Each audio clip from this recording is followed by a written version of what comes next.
कैसे हैं आप सब। मैं पूजा कश्यप स्वागत करती हूं आपका सर्वोदय आईएएस के यूट्यूब चैनल पर, जहां हम हर रोज द हिंदू न्यूज़पेपर का एक इन डेप्थ एनालिसिस प्रेजेंट करते हैं। शुरुआत करते हैं आज की सबसे पहली न्यूज़ के साथ।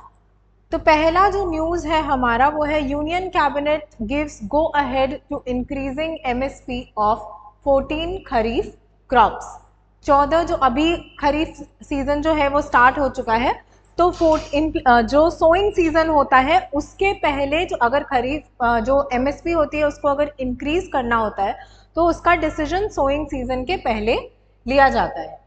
तो the union cabinet on Wednesday यानी कि कल gave its nod to raise the minimum support price for paddy by 5.35% to 2300 a quintal for the year 2024-25 Kharif marketing season. The cabinet approved MSP hike for all 14 Kharif season crops in alignment with the government's clear policy of keeping MSPs at least 1.5 times above the cost of production as calculated by the government. और ये line आपके लिए बहुत important हो जाता है कि current जो गवर्नमेंट है उसका जो फोकस है वो इस बात पर है कि जितना प्रोडक्शन कॉस्ट जो कैलकुलेट किया जाता है, आगे हम देखेंगे कि ये प्रोडक्शन कॉस्ट कैसे कैलकुलेट किया जाता है। तो जो प्रोडक्शन कॉस्ट गवर्नमेंट जो है वो कैलकुलेट करती है उसका एटलीस्ट 1.5 टाइम्स जो है वो जो फार्मर्स हैं उनको मिलना चाहिए। यानी हाइपोथेटिकली अगर 100 रुपये आपका प्रोडक्शन कॉस्ट है तो एटलीस्ट फार्मर्स को 150 रुपीज जो है वो मिलना चाहिए उस एक क्रॉप के लिए। However, only 4 of these crops have MSPs that will provide farmers with a margin of more than 50% above production cost. They are bajra followed by अरहर दाल जिसको तूर दाल भी बोलते हैं, मेज एंड ब्लैक ग्राम। ठीक है, इस सेंटेंस का मतलब हुआ कि भले ही जो गवर्नमेंट है वो चाहती है कि 1.5 times of the production cost जो है वो MSP मिले, लेकिन फिर भी जितना प्रोडक्शन कॉस्ट है उससे 50% ज़्यादा सिर्फ 4 ही क्रॉप्स ऐसे हैं जिसमें मिलता है, और वो है बाजरा जिसमें 77%, अरहर दाल 59%, मेज 54% और ब्लैक ग्राम यानी कि चना 52%। अब हम थोड़ा समझते हैं कि ये मिनिमम सपोर्ट प्राइस जो है वो है क्या। तो अगर हम मिनिमम सपोर्ट प्राइस इस चीज़ को समझें तो मिनिमम यानी न्यूनतम, सबसे कम जो सपोर्ट करने के लिए, फार्मर्स को सपोर्ट करने के लिए जो प्राइस ऑफर किया जाता है उसको बोलते हैं मिनिमम सपोर्ट प्राइस। तो it is a form of market intervention by the government of India to ensure agriculture producers against any sharp fall in farm prices. For example अगर हम देखें तो चावल की बात करते हैं, ठीक है, कि इस सीजन में जो चावल का प्रोडक्शन है वो बहुत ज़्यादा हुआ, इतना ज़्यादा कि उतना मार्केट में डिमांड नहीं है। तो अगर उतना मार्केट में डिमांड नहीं होगा तो जो लोकल जो प्राइवेट प्रोड्यूसर्स होंगे वो जब मार्केट से उसको उठाएंगे तो कम प्राइस पे उठाएंगे, और कभी कभी वो प्राइस इतना नीचे भी जा सकता है कि जितना फार्मर्स को प्रोडक्शन कॉस्ट लगा है उससे भी कम में वो उनको वो बेचना पड़े। तो ऐसे टाइम पे जो गवर्नमेंट होती है वो इंटरवीन करती है, और जो एक्स्ट्रा या सरप्लस प्रोड्यूस बच जाता है जिसको कि, या फिर जो उनका प्रोडक्शन कॉस्ट है उससे कम पे उसको बेचना पड़ रहा है, उसको जो गवर्नमेंट है वो एटलीस्ट मिनिमम सपोर्ट प्राइस पर खरीदती है। तो MSP is the price at which the government purchases crops from the farmers irrespective of the market price। यानी अगर गवर्नमेंट ने MSP जो है वो 150 रुपीज का सेट किया है तो भले ही ये मार्केट में 120 रुपीज का ही क्यों ना मिल रहा हो, पर MSP जो है वो 150 रुपीज का ही रहेगा। यानी जो फार्मर्स को लॉस हो रहा था उसको रिकवर करने के लिए गवर्नमेंट ये यहाँ पर इंटरवीन करती है। The main objective is to support the farmers from distress sales and to procure grains for public distribution. कि आपने देखा होगा कि PDS शॉप्स होती हैं, पब्लिक डिस्ट्रीब्यूशन शॉप्स, जिसमें कि राशन जो है वो फ्री में दिया जाता है या 1 रुपये 2 रुपये किलो के हिसाब से जो गरीब लोग हैं उनको दिया जाता है। तो वैसे केसेस के लिए गवर्नमेंट को जो अनाज है, जो फूड ग्रेन्स हैं, उनको प्रोक्योर भी करना पड़ेगा। तो MSP पे जो प्रोक्योरमेंट होता है, और ये प्रोक्योरमेंट कौन करता है, तो फूड कॉरपोरेशन ऑफ इंडिया यानी कि FCI, और ये FCI जो है, FCI के गोडाउन्स में उसके बाद इन ग्रेन्स को रखा जाता है, जो कि पब्लिक डिस्ट्रीब्यूशन सिस्टम के तहत बाद में यूज किए जाते हैं। और इसी ग्रेन्स में बहुत सारा ऐसा ग्रेन्स होता है जो खराब हो जाता है, टूट जाता है, तो उसको कभी कभी जो बायोफ्यूल्स होते हैं उनको बनाने के लिए भी यूज किया जाता है। अब जो MSP होता है वो डिटरमाइन कैसे होता है और कौन इसको डिटरमाइन करता है? तो MSP जो है वो गवर्नमेंट ऑफ इंडिया अनाउंस करता है सोइंग सीजन के स्टार्टिंग में। अब अभी खरीफ सीजन जो है वो स्टार्ट होने वाला है, तो यहाँ पर खरीफ क्रॉप्स के लिए MSP को इंक्रीज किया गया और उसको अनाउंसमेंट किया गया। The recommendation is made by Commission for Agricultural Costs and Prices या फिर CACP, और ये याद रखना आपके लिए बहुत इंपॉर्टेंट है कि रेकमेंड कौन करता है, तो commission for CACP, but final decision जो होता है वो होता है cabinet committee on economic affairs, जिसको कि कौन चेयर करते हैं, तो हमारे प्राइम मिनिस्टर जो है वो उसको चेयर करते हैं। यानी कि CACP हो सकता है रेकमेंड कर भी दे, तब भी ये जो cabinet committee on economic affairs है वो शायद रिकमेंडेशन को एक्सेप्ट ना करे, क्योंकि ये जो रिकमेंडेशंस होती हैं वो बाइंडिंग नहीं होती है। तो फाइनल डिसाइडिंग अथॉरिटी अगर हम देखें MSP के केस में, तो किसके पास होता है? Cabinet committee on economic affairs. अब कौन कौन से क्रॉप्स हैं जो इसके अंडर कवर्ड हैं? तो 22 मैंडेटेड क्रॉप्स और जिसमें कि MSP मिलता है, और 23rd क्रॉप है जिसपे कि फेयर एंड रेम्यूनरेटिव प्राइस मिलता है, वो है शुगर केन। अब इस 22 में से 14 जो है वो खरीफ सीजन क्रॉप्स हैं, 6 रबी सीजन क्रॉप्स हैं और 2 अदर कमर्शियल क्रॉप्स हैं।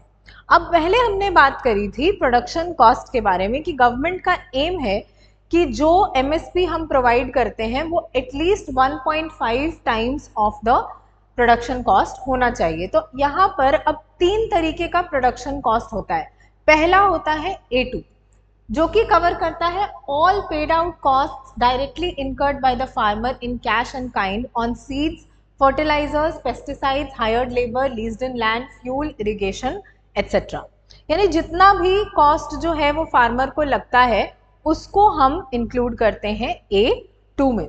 दूसरा होता है A2 प्लस FL, और FL यहाँ डिनोट करता है फैमिली लेबर को। अब आपने देखा होगा कि बहुत सारे ऐसे जो गांव होते हैं या ऐसी फैमिलीज होती हैं जो पूरी की पूरी फैमिली होती है वो खेती में इन्वॉल्व होती है, तो अब वहाँ पे उन लोगों को लेबर्स की ज़रूरत नहीं पड़ती है, बट वो लोग जो वहाँ पे इन्वॉल्व हैं उनको भी कुछ ना कुछ रिटर्न चाहिए होता है उस चीज़ के लिए।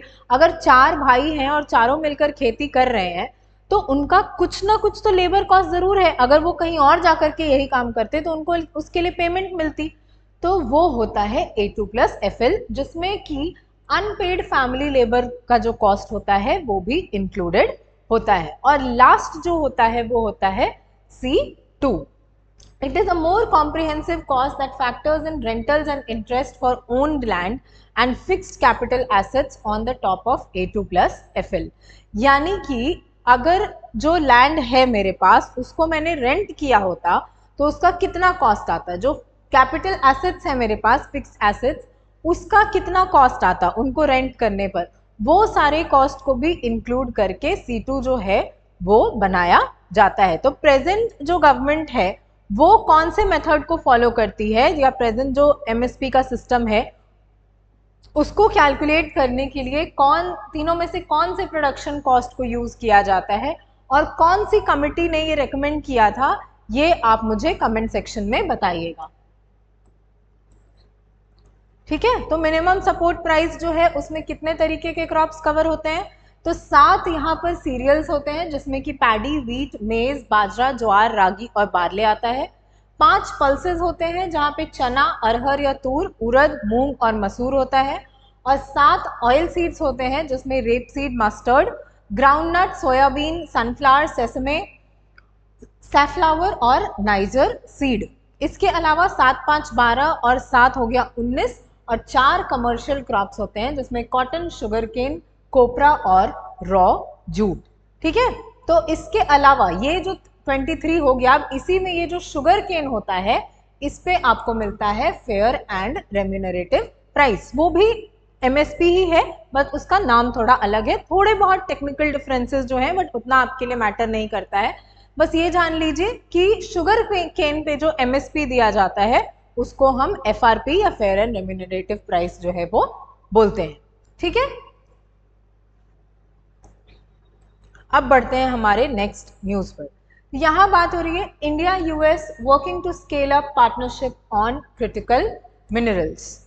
तो क्रिटिकल मिनरल्स क्या होते हैं? अगर आपने मेरे जो न्यूज़ एनालिसिस है उसको रेगुलरली फॉलो किया होगा तो आपको याद होगा मैंने क्रिटिकल मिनरल्स एक आर्टिकल में आपको समझाया था कि वैसे मिनरल्स जो कि क्रिटिकल टेक्नोलॉजीज को डेवलप करने में यूज किए जाते हैं उनको हम बोलते हैं क्रिटिकल मिनरल्स। जैसे AI हो गया या सेमीकंडक्टर्स हो गया, क्वांटम कंप्यूटर्स हो गया, इन सबको डेवलप करने के लिए जो मिनरल्स यूज किए जाते हैं उसको बोलते हैं क्रिटिकल मिनरल्स। यानी किसी भी कंट्री की इकोनॉमी की ग्रोथ के लिए जो मिनरल्स बहुत ज़्यादा स्ट्रेटेजिकली इंपॉर्टेंट होते हैं उन मिनरल्स को हम बोलते हैं क्रिटिकल मिनरल्स। ठीक है, तो इंडिया और US ने एक पार्टनरशिप अपनी बनाई है जिसका नाम है ICET या ICET, जो कि है India US partnership on critical and emerging technologies. और ये पार्टनरशिप जो है उसमें इंडिया और US जो है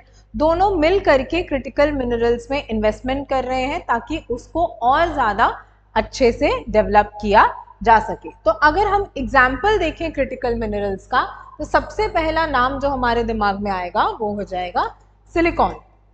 सिलिकॉन हो जाएगा, उसके बाद आपका यूरेनियम हो जाएगा। ठीक है, ये सारी जो चीज़ें, उसके बाद आपका लिथियम हो जाएगा, लिथियम आयन बैटरीज जो बनाती हैं।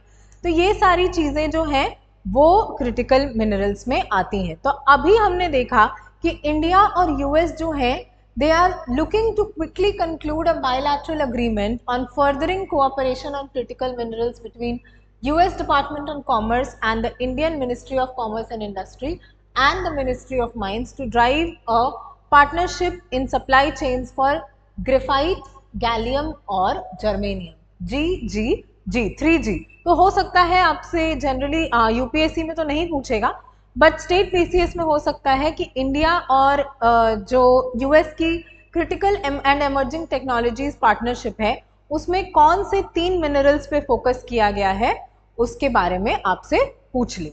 तो अब इसका यानी ICET का एक एम जो होगा वो होगा to promote India's vital role in the mineral security partnership, including through co-investing in lithium resource project in South America and a rare earths deposit in Africa to responsibly and sustainably diversify critical mineral supply chains।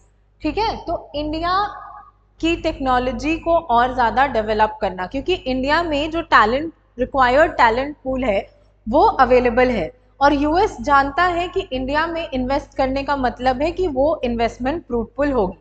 तो India के साथ partnership में US और India मिल करके south America के जो lithium reserves हैं वहाँ पर और साउथ अफ्रीका में जो रेयर अर्थ मेटल्स हैं वहाँ पर ये लोग मिल करके को इन्वेस्ट करेंगे। तो इन जुलाई 2023 India released a list of 30 minerals critical for the country and has been looking to acquire mines abroad in addition to expanding exploration within the country। कि हमारे यहाँ अगर बात की जाए तो कितने critical minerals हैं, तो 30 ऐसे minerals हैं जिसको कि मिनिस्ट्री ऑफ माइंस ने आइडेंटिफाई किया है as critical minerals।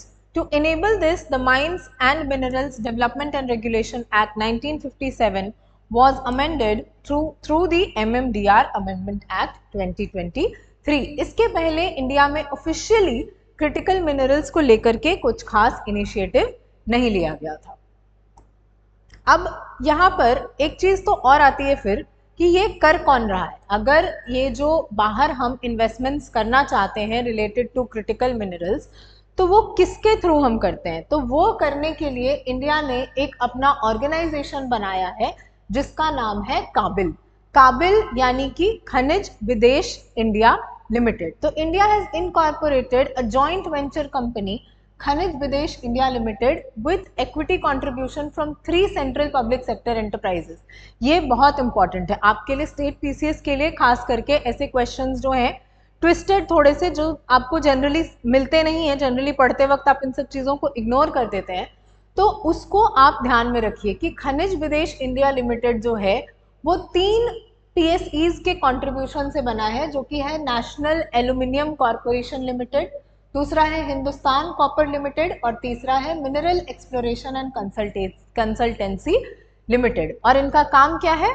To acquire critical mineral assets abroad to ensure consistent supply of critical minerals to the Indian domestic market. यानी ये जो खनिज विदेश इंडिया लिमिटेड है, ये 3 कंपनीज के मिलने से बना है और इन तीनों का काम क्या है?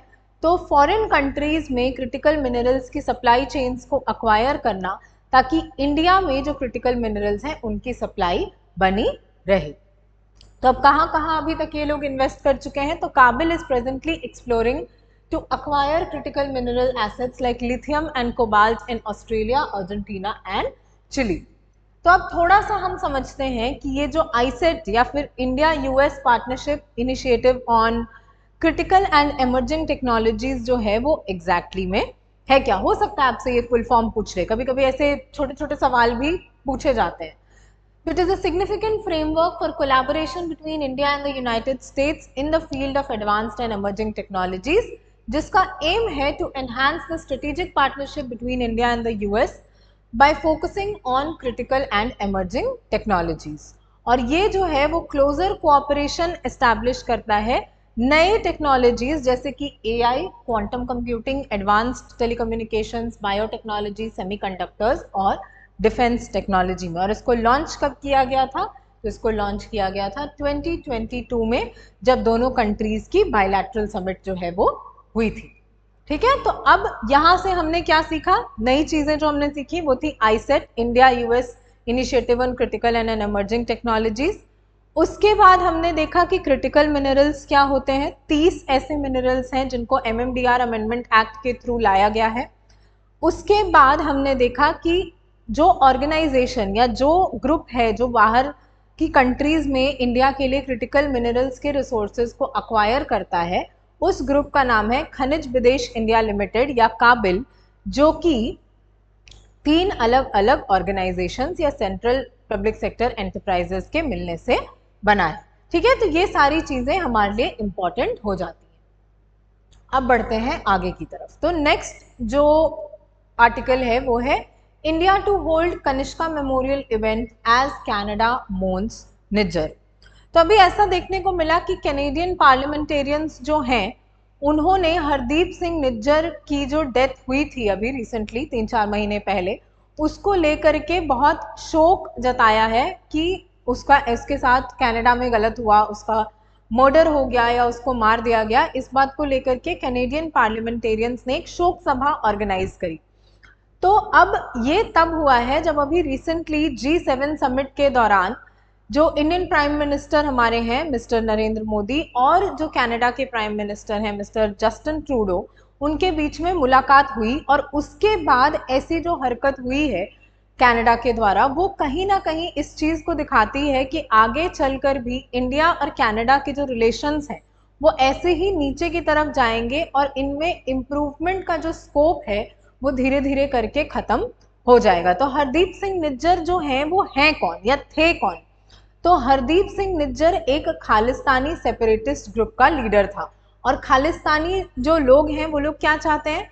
वो लोग चाहते हैं कि जो पूरा पंजाब वाला हमारा एरिया है, इंडिया का जो पंजाब स्टेट है, उसको एक सेपरेट नेशन बना दिया जाए सिर्फ सिख पॉपुलेशन के लिए, जिसका कि नाम होगा खालिस्तान। और बहुत पहले ही 1980s के दौरान ही इंडिया ने जो खालिस्तान ग्रुप है उसको एक टेररिस्ट ऑर्गेनाइजेशन की तरह देखना शुरू कर दिया था। यही ग्रुप था जो रिस्पॉन्सिबल था, हमारी ऑनरेबल प्राइम मिनिस्टर जो थी उस टाइम पे श्रीमती इंदिरा गांधी जी, उनकी डेथ के लिए भी यही ग्रुप रिस्पॉन्सिबल था। तो उस टाइम के बाद से आप देखिए कि इंडिया में तो ऐसी एक्टिविटीज़ जो थी वो बहुत कम हो गई थी, लेकिन कनाडा में आज भी ऐसे बहुत सारे लोग हैं जो कि इन चीज़ों को प्रमोट करते हैं। और वहाँ की गवर्नमेंट अगर इस चीज़ को प्रमोट करती है, मतलब कहीं ना कहीं वहाँ की जो गवर्नमेंट है वो इंडियन सॉवरेंटी को, हमारी जो टेरिटोरियल इंटेग्रिटी है, उसको हैम्पर करने की कोशिश कर रही है। तो Khalistani groups were also allowed to take processions in different Canadian cities where they shouted anti-India slogans over the killing and called for a trial against Indian officials and Mr. Modi. कि अब Canada में ऐसे भी rallies हो रही हैं, ऐसे भी प्रोसेशंस हो रहे हैं जहाँ पे एंटी इंडिया स्लोगन्स जो हैं वो चिल्लाए जा रहे हैं और वहाँ की गवर्नमेंट इन चीज़ों को अलाउ कर रही है। तो अब इसी को इसी का आप काउंटर स्टेप कह सकते हैं या जो भी आप कहना चाहें। तो इंडिया ने जो है एक हमारा प्लेन हाईजैक हुआ था जिसमें कि बहुत सारे लोग मारे गए थे 1985 में। एयर इंडिया कनिष्का जेट जो कि मॉन्ट्रियल से बॉम्बे फ्लाई कर रही थी और उस जो प्लेन था उसको बॉम्ब कर दिया गया था जिसमें करीब करीब 285 लोग जो थे उनकी डेथ हो गई थी और ये चीज़ हुई थी 1985 में और ये किया गया था एक खालिस्तानी ग्रुप के द्वारा ही। तो इंडिया ने डिसाइड किया है कि ये जो कनिष्का फ्लाइट था, एयर इंडिया कनिष्का जेट, उसकी जो बॉम्बिंग हुई थी उसका हम मेमोरियल जो है वो सेलिब्रेट करेंगे। और जो फॉरेन कॉन्सुलेट्स हैं उन्होंने अर्ज किया है इंडियन डायस्पोरा को कि वो लोग सारे लोग इस इवेंट को अटेंड करें या इस मेमोरियल को अटेंड करें। तो अब जब फॉर द फर्स्ट इंस्टेंस जब आप इस चीज़ के बारे में सुनते हैं तो आपको यही लगेगा कि कनाडा ने एक चीज़ करी, इंडिया ने उसको रिटेलिएट किया। बट दोनों में से किसी भी कंट्री ने इस चीज़ के बारे में नहीं बोला है कि ये जो स्टेप है वो इंडिया के अगेंस्ट है या हम जो स्टेप ले रहे हैं वो कनाडा के अगेंस्ट है। Neither New Delhi nor Ottawa commented on the two separate memorial events. The framing of anniversaries of Air India bombing, the single worst attack of terror in Canada, and the killing of Nijjar, who was wanted on terror charges in India, highlights the stark contrast between them. तो एक तरफ वही group का event जो है हम उसके जो बॉम्बिंग करी थी उस ग्रुप ने उसको कहीं ना कहीं मोन कर रहे हैं और दूसरी तरफ उसी ग्रुप के एक लीडर की डेथ को कनाडा जो है वो मोन कर रहा है। तो कनाडा जो है वो इंडिया पे हमेशा से ही, अभी रिसेंटली ये चीज़ और ज़्यादा बढ़ गई है कि ये इल्ज़ाम लगाता है कि इंडिया जो है वो कनाडा के सॉवरेंटी में इंटरफेयर करने की कोशिश कर रहा है, कनाडा का जो इंटरनल अफेयर्स है उसमें इंटरफेयर करने की कोशिश कर रहा है। तो while India has raised the issue of Canada providing safe haven to the Khalistani groups accused of terrorism who are planning to conduct a referendum for a separate state in India, Canada has made the issue about Canadian sovereignty and the rule of law, accusing India of interfering in Canadian affairs. और इसके अलावा ये जो हरदीप सिंह निज्जर हुए उनकी death का या उनके मर्डर का भी इल्ज़ाम जो है वो इंडियन ऑफिशियल्स पर लगाया गया है। बट अभी तक कनाडा जो है वो कोई प्रूफ इस बारे में सबमिट नहीं कर पाया है कि कैसे इंडिया की जो एलिजिड इन्वॉल्वमेंट उन्होंने दिखाई है उसको वो प्रूव कर सकते हैं। ठीक है, तो एक तरफ इंडिया जो है उसका कंसर्न ये है कि कनाडा में जो खालिस्तानी ग्रुप्स हैं उनका जो इन्फ्लुएंस है वो बढ़ता जा रहा है। तो और ये जो खालिस्तानी ग्रुप्स है ये हमारे पंजाब स्टेट में एक रेफरेंडम करना चाहते हैं। किस लिए? तो ये रेफरेंडम करना चाहते हैं कि इस पंजाब को एक सेपरेट स्टेट बना दिया जाए या सेपरेट नेशन बना दिया जाए जिसमें कि सिर्फ सिख पॉपुलेशन रहती हो। वहीं दूसरी तरफ कनाडा का जो कंसर्न है वो ये है कि इंडिया जो है वो कनाडा की सॉवरेंटी में इंटरफेयर करने की कोशिश कर रहा है। ये जो हरदीप सिंह निज्जर हैं वो एक अगर कैनेडियन नेशनल थे तो उनको उनके साथ कुछ भी करने का हक जो था वो इंडिया के पास नहीं था, भले ही वो इंडिया में वांटेड थे या जो भी चीज़ थी उनके साथ कुछ भी छेड़खानी करने की इजाज़त इंडिया के पास नहीं थी। तो अब आगे इंडिया और कनाडा के रिलेशंस कैसे शेप होते हैं ये बहुत इंटरेस्टिंग होगा देखने के लिए, क्योंकि दोनों ही कंट्रीज़ जो हैं वो कहीं ना कहीं एक दूसरे की स्ट्रेटेजिक पार्टनर्स रही हैं। भले ही कोल्ड वॉर के दौरान इंडिया और कनाडा के रिलेशंस कुछ खास अच्छे नहीं रहे हैं, बट अभी इन द रिसेंट टाइम्स हमने देखा था कि इंडिया और कनाडा की पार्टनरशिप जो थी वो धीरे धीरे करके ही सही मगर काफ़ी आगे बढ़ रही थी। और ये अब जो इंसिडेंट हुआ है वो कहीं ना कहीं पूरी तरीके से अब तक जो जर्नी हमने करी थी उसको पीछे की तरफ खींच चुकी है। तो ये चीज़ जितनी जल्दी हो सके इस कहते हैं ना कि रास्ते के कांटे को हम जितनी जल्दी हो सके निकाल दें उतना अच्छा होगा दोनों ही कंट्रीज के लिए। ठीक है, अब बढ़ते हैं हमारे नेक्स्ट जो आर्टिकल है उस पर।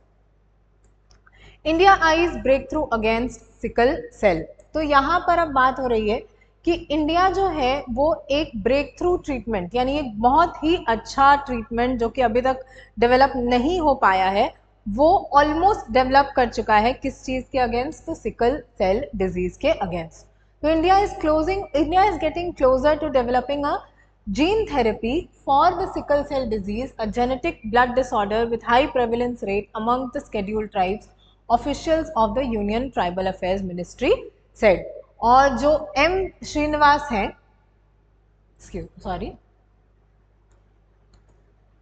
जो एम श्रीनिवास हैं, director of the all India institute of medical sciences, AIIMS के। कभी कभी स्टेट पीसीएस में आपसे ये सब सवाल भी पूछ लेता है कि एम्स के डायरेक्टर कौन है, तो याद रखिएगा एम श्रीनिवास। उन्होंने कहा है कि researchers were working to develop a gene therapy using the CRISPR-Cas9, a gene editing tool. तो ये जो CRISPR-Cas9 है वो क्या करता है? तो एक सिजर की तरह काम करता है, एक मॉलिक्यूलर सिजर जो खराब जीन होता है उसको जाकर के कट करता है और उसको एक बेटर जीन से रिप्लेस करता है। तो he was speaking at the national conclave on generating awareness on sickle cell disease organized by the Tribal Affairs Ministry in collaboration with Birsa Munda Center at AIIMS। तो अब यहाँ पर बात हो रही है कि इंडिया जो है वो एम करता है कि सिकल सेल डिजीज को 2047 तक, यानी हमारे इंडिपेंडेंस के 100 साल के बाद हमने एम किया है कि हम इस डिजीज को इरेडिकेट कर देंगे। तो अब अगर इरेडिकेट करना है, और क्योंकि ये एक जेनेटिक डिसऑर्डर है, तो इसको हम नॉर्मल मेडिकेशन से तो इरेडिकेट नहीं कर सकते हैं। इसीलिए यहाँ पर क्या ढूंढा गया है? जो थेरेपी है वो जीन थेरेपी का नाम दिया गया है, क्योंकि ये एक जेनेटिक डिसऑर्डर है जिसमें कि आपको आपके जीन्स जो होते हैं वो डिफेक्टिव होते हैं, और जीन्स को सही करने के लिए जेनेटिक थेरेपी को ही या जीन थेरेपी को ही यूज किया जाता है। So part of this mission is also to conduct 7 crore screenings among vulnerable tribal populations across 17 states and union territories, of which 3 crore screenings have been achieved so far। कि ये जो mission है हमारा कि हम 2047 तक सिकल सेल डिजीज को eradicate कर देंगे, उसमें ये भी है कि 17 स्टेट्स और यूनियन टेरिटरीज में मिला करके 7 करोड़ स्क्रीनिंग्स करने हैं जो वल्नरेबल पॉपुलेशन है उनमें। ठीक है, तो अब थोड़ा हम समझते हैं कि ये जो सिकल सेल डिजीज होता है वो क्या होता है। तो sickle cell disease is a group of inherited blood cell disorders characterized by the presence of an abnormal form of hemoglobin called hemoglobin S। तो जनरली जो हमारे सेल्स होते हैं रेड ब्लड सेल्स, ये रेड ब्लड सेल्स का disorder है। ठीक है, अगर आपसे पूछा जाए तो इस बात को ध्यान में रखिएगा कि ये जो डिसऑर्डर है वो रेड ब्लड सेल्स का है। तो ये जो एबनॉर्मेलिटी होती है उसमें जो हमारा नॉर्मल हेमोग्लोबिन है उसकी जगह एक डिफरेंट हेमोग्लोबिन प्रोड्यूस होता है जो कि बोला जाता है हेमोग्लोबिन एस, जिससे कि रेड ब्लड सेल्स जो होते हैं वो रिजिड हो जाते हैं, स्टिकी हो जाते हैं और सिकल्स के शेप में या क्रिसेंट मून्स के शेप में बन जाते हैं। यानी नॉर्मल जो हमारा रेड ब्लड सेल है वो कुछ इस तरीके का दिखता है, और जो सिकल सेल डिजीज में जो हमारा रेड ब्लड सेल बनेगा वो कुछ इस तरीके का दिखेगा। तो इससे जो ब्लड का फ्लो है, ब्लड का सर्कुलेशन है, हेमोग्लोबिन का प्रोडक्शन है, वो जो होता है वो हैम्पर हो जाता है, जिसकी वजह से जो सारी बीमारियां होती हैं वो होती हैं।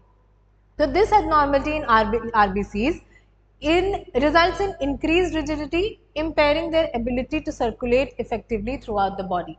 Consequently, individuals with sickle cell disease often experience complications such as anemia, organ damage, recurrent and severe pain episodes, and a shortened lifespan। क्योंकि ultimately जो blood का flow है body में वो उतना अच्छा तरीके से नहीं हो पाता है, जिसकी वजह से ये सारी चीज़ें होती हैं। As per the Ministry of Health and Family Welfare, marginalized tribal populations are the most vulnerable to the sickle cell disease। अब इसका रीज़न क्या है, ये आपका होमवर्क है कि क्यों जो ट्राइबल पॉपुलेशंस हैं उन्हीं में सबसे ज़्यादा सिकल सेल डिजीज़ या वही सबसे ज़्यादा रिस्क पे क्यों है सिकल सेल डिजीज़ के, ये आप पढ़ेंगे घर जा कर के और कमेंट्स में मुझे बताएंगे।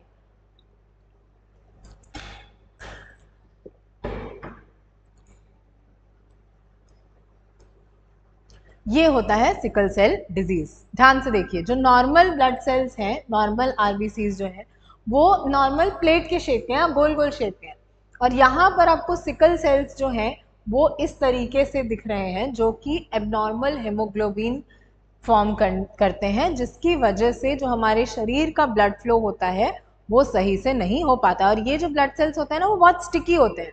तो नॉर्मली अगर ब्लड सेल्स इस तरीके से नजर आते हैं, तो ये जो होते हैं ये एक दूसरे के साथ चिपक जाते हैं, क्योंकि ये बहुत ज़्यादा स्टिकी होते हैं। तो जो ब्लड का फ्लो है, खून का संचार है हमारे बॉडी में, वो काफ़ी हद तक डिस्टर्ब हो जाता है, जिसकी वजह से अनीमिया, फटीग, पेन, आपने देखा होगा ना कि जब खून सही से नहीं बहता है आपके शरीर के किसी पार्ट में, तो वहां पर आपको दर्द महसूस होता है, क्रैम्प्स महसूस होते हैं। वही रीजन, इन्हीं सब चीजों की वजह से सिकल सेल डिजीज जो है वो काफी डेंजरस होता है। ठीक है, अब बढ़ते हैं हमारे एडिटोरियल पर। एक ही एडिटोरियल है आज का। तो ये जो है वो बात करता है वर्ल्ड रेफ्यूजी डे के बारे में। आज 20 जून है और 20 जून को हम सेलिब्रेट करते हैं वर्ल्ड रेफ्यूजी डे। तो अगर आप मेजर मेजर एडिटोरियल्स देखेंगे तो सारे जो हैं वो वर्ल्ड रेफ्यूजी डे के बारे में ही है। एक एडिटोरियल आपको मिलेगा रोहिंग्याज के बारे में, रोहिंग्या विमेन जो हैं उनके बारे में। दूसरा आपको मिलेगा श्रीलंकन जो लोग हैं उनके बारे में। और तीसरा जो नॉर्मल रेफ्यूजीज जो हैं उनके बारे में। तो यहाँ पर मैंने सारे एडिटोरियल्स को डिटेल में कवर नहीं किया है, क्योंकि इतना जो स्पेसिफिक कंट्री स्पेसिफिक आपको एड्रेस करने की ज़रूरत नहीं है। इन जनरल जो है कि रेफ्यूजीज कौन होते हैं, इंडिया में रेफ्यूजीज को लेकर के क्या लॉ है, किस तरीके से उनको टैकल किया जाता है, क्या फॉरेन कन्वेंशंस हैं इंडिया को रेफ्यूजीज को लेकर के, इंडिया ने उसको साइन किया है नहीं किया है, ये सारी चीज़ें जो हैं वो यहाँ पर गौर करने वाली है। तो over 43.4 million refugees world wide are there with conflicts contributing to a rising number of displaced people। यानी पूरे वर्ल्ड में लगभग 43.4 मिलियन रेफ्यूजीज हैं, और हर रोज जो एक नया कॉन्फ्लिक्ट हो जाता है उसकी वजह से ये नंबर जो है वो धीरे धीरे करके और बढ़ता जा रहा है। तो वर्ल्ड रेफ्यूजी डे यानी जून 20 is a reminder of the plight of refugees and the need for international solidarity and solutions। अब यहाँ बात होती है इंडिया की। तो इंडिया ने हिस्टोरिकली रेफ्यूजीज के मामले में बहुत इंपॉर्टेंट रोल प्ले किया है, चाहे वो 1947 की बात हो, या वो 1971 इंडो बांग्लादेश की वॉर की बात हो, या फिर वो 1980s के दौरान जो श्रीलंकन सिविल वॉर था उस दौरान में जो रेफ्यूजीज थे वो आ रहे थे उसकी बात हो। हमेशा इंडिया ने रेफ्यूजीज को वेलकम ही किया है। लेकिन दूसरी तरफ हम ये भी देखते हैं कि यूनाइटेड नेशंस के जो 2 कन्वेंशंस हैं रेफ्यूजीज को लेकर के, उनमें से किसी को भी इंडिया ने अभी तक साइन नहीं किया है। तो India has a long history of granting asylum from ancient times. Ancient times में हमने जूस को, ज़ोरास्ट्रियंस को, और रिसेंट इंस्टेंसेस में Bangladeshi, Tibetan, Sri Lankan, Tamils, Afghans और रोहिंग्याज, इन सबको रेफ्यूज जो है वो ऑफर किया है। तो historical migration during the partition of India and Pakistan where around 13 to 15 million people were displaced। क्योंकि इंडिया ने एक बहुत ही ब्लडी रेफ्यूजी क्राइसिस देखा है ड्यूरिंग द पार्टीशन, तो इस वजह से भी ये भी एक बहुत बड़ा रीज़न है कि कभी भी हमने रेफ्यूजीज को इंडिया में आने से मना नहीं किया है। ठीक है, लेकिन यहाँ पर कुछ लेजिस्लेटिव गैप्स भी हैं। तो India lakhs a comprehensive national policy और law to address refugee issues effectively। The need for refugee and asylum law provides legal protection and rights to the refugees। इसके अलावा India is a non-signatory of the 1951 Refugee Convention and its 1967 protocol, कि ना तो हमारे पास national कोई law है इससे related, कोई पॉलिसी है इससे रिलेटेड, ना ही हम ऐसा करने के बारे में सोच रहे हैं। क्योंकि अभी जो प्रेजेंट मोमेंट है कि एक तरफ हम देख रहे हैं कि म्यांमार से भी रेफ्यूजीज आ रहे हैं, बांग्लादेश से, चाइना से भी जो तिब्बतन्स हैं वो आ रहे हैं, दूसरी तरफ इधर श्रीलंका से भी जो नॉन तमिलियंस हैं या श्रीलंकन तमिल्स हैं वो लोग आ रहे हैं। तो कहीं ना कहीं ये चीज़ बहुत इंपॉर्टेंट यहाँ पर हो गई है कि एक रेफ्यूजी लॉ, एक असाइलम लॉ, भले ही हम उनको असाइलम ग्रांट कर देते हैं, लेकिन बार बार जा करके अगर कोई असाइलम मांगेगा तो इससे जो होता है वो जो अथॉरिटीज़ हैं उन पे प्रेशर जो है वो इंक्रीज होता है। तो इसीलिए अब टाइम आ गया है कि हम एक proper refugee and asylum law जो है वो बनाएं। ठीक है। अब गवर्नमेंट ने रिसेंट गवर्नमेंट के कुछ एक्शंस हैं जिसको कि क्रिटिसाइज किया गया है, जो कि जैसे कि रोहिंग्या रेफ्यूजीज को हमने लेबल किया था illegal migrants. The need to uphold the principle of non refoulement which prevents returning refugees to places where they face danger. तो एक प्रिंसिपल होता है इसी रेफ्यूजी लॉ में, प्रिंसिपल ऑफ नॉन रिफाउलमेंट। इससे क्या होता है कि अगर कोई आपके पास रेफ्यूज मांगने आया है, शरण मांगने आया है, इनको हिंदी में शरणार्थी बोलते हैं, तो अगर कोई आपके पास शरण मांगने आया है तो आप उसको ये नहीं बोल सकते कि आप यहाँ से वापस वहीं चले जाओ जहाँ पे आपको डेंजर है। और रोहिंग्यास के मामले में हमने यही किया कि उनको यही बोला कि आप वापस से जो है वो म्यांमार चले जाइए या कहीं और चले जाइए। तो ऐसी सिचुएशंस में ये एक नेगेटिव इमेज जो है वो प्रोजेक्ट करता है इंडिया की ऑन द ग्लोबल प्लेटफॉर्म कि हिस्टोरिकली हमने जो रेफ्यूजीज थे, जो शरणार्थी थे, उनको वेलकम किया है, बट प्रेजेंट सिचुएशन जब इतनी क्रिटिकल है तो हम ऐसी डिसीजंस ले रहे हैं। इसी सब मामले में शशि थरूर जो हैं हमारे एक मेंबर ऑफ पार्लियामेंट, उन्होंने एक प्राइवेट मेंबर बिल 2021 में इंट्रोड्यूस किया था, जो कि था bill on refugee and asylum seekers. और ये जो बिल था वो अफर्म करता था the rights of refugees, prohibited arbitrary detention and ensured access to justice and basic services. कि ये जो रेफ्यूजीज हैं जो अलग अलग कंट्रीज से आते हैं, उनको क्या क्या चीज़ें जो हैं वो देनी चाहिए, क्या क्या उनके राइट्स हैं, उनको आर्बिट्ररीली डिटेन ना कर दिया जाए, ये सारी चीज़ों के बारे में ये बिल बात करता था। इसके अलावा ये एक नई बॉडी प्रपोज करता है जो कि है national commission for asylum to handle applications and review cases. तो अब टाइम आ गया है कि हम जो है वो ऐसी एक बिल को इंट्रोड्यूस करें, भले ही प्राइवेट मेंबर हो, पब्लिक मेंबर बिल हो, उससे फर्क नहीं पड़ेगा, कि गवर्नमेंट की तरफ से लेकिन ऐसी एक इनिशिएटिव आनी चाहिए जो कि इन रेफ्यूजी और असाइलम सीकर्स को जो प्रॉपर प्रोटेक्शन है वो लीगली प्रोवाइड करे। और यहाँ पर इंडियन जुडिशरी का भी एक इम्पॉर्टेंट रोल होता है। तो अब तक जो जुडिशरी का रिस्पॉन्स रहा है रेफ्यूजीज़ को लेकर के वो काफ़ी मिक्स्ड रहा है। कभी वो लोग बोलते हैं कि एक प्रॉपर लॉ होना चाहिए, कभी बोलते हैं कि ये जो है वो सेंट्रल गवर्नमेंट का मामला है तो सेंट्रल गवर्नमेंट इसको खुद ही संभालेगी। तो लेकिन यहाँ पर नीड जो है वो है consistent judicial interpretation and protection of refugee rights की। इसके अलावा हमें इंटरनेशनल कोऑपरेशन की भी ज़रूरत है ताकि ये जो ग्लोबल रेफ्यूजी प्रॉब्लम्स हैं इनको हम ह्यूमैनिटेरियन ग्राउंड्स पे सॉल्व कर सकें। जैसे आप देखिए कि सीरिया में सिविल वॉर हो रहा है, काफ़ी टाइम से सीरिया में जो सिविल वॉर है वो चला आ रहा है, और वहाँ से जो लोग हैं वो अलग अलग कंट्रीज़ में जा रहे हैं रेफ्यूज मांगने। तो बहुत सारी ऐसी कंट्रीज़ होती हैं जो आपको सिटीजनशिप ग्रांट कर देती हैं इस बेसिस पर कि आपकी खुद की कंट्री में आपको खतरा है, लेकिन हर कंट्री में ऐसा नहीं होता है। तो कई बार जब आप एक इलीगल माइग्रेंट की तरह वहाँ पर रहते हैं तो जो बेसिक सर्विसेज भी होती हैं जैसे खाना, पानी, एजुकेशन, हेल्थ केयर, ये सब भी आपको प्रोवाइड नहीं किया जाता है। लेकिन फिर भी वो लोग क्योंकि आपके ही कंट्री में रह रहे हैं तो प्रेशर तो आपके ही नेचुरल रिसोर्सेज पर है, आपके ही रिसोर्सेज पर है, तो कहीं ना कहीं ये बहुत इंपॉर्टेंट हो जाता है कि ऐसे लोगों को हम रजिस्टर करें। तो India as a significant player on the world stage must lead by example by implementing robust refugee protection measures and working with other nations to find sustainable solutions. India जो है वो विश्व गुरु बनने के बारे में बात करता है, तो अगर हमें विश्व गुरु बनना है तो उसके लिए ऐसे ही छोटे छोटे स्टेप्स लेने होंगे अलग अलग कंट्रीज की कंसल्टेशन से, ताकि जो गुरु होता है वो सबको साथ में लेके चलता है। तो उसी तरीके से अगर इंडिया को विश्व गुरु बनना है तो ये कोशिश करनी होगी कि ये जो छोटे छोटे प्रॉब्लम्स हैं जैसे कि रेफ्यूजी क्राइसिस, उनको हम इजीली और एमिकेबली रिजॉल्व कर सकें और इसके खिलाफ कोई हार्ड स्टैंड जो है वो ना लें। ठीक है, तो अब आज के लिए बस इतना ही। अगर आपको इस लेक्चर का PDF चाहिए तो आप जाकर के टेलीग्राम चैनल से इसको डाउनलोड कर सकते हैं, जिसका लिंक आपको नीचे डिस्क्रिप्शन में मिलेगा। थैंक यू, जय हिंद।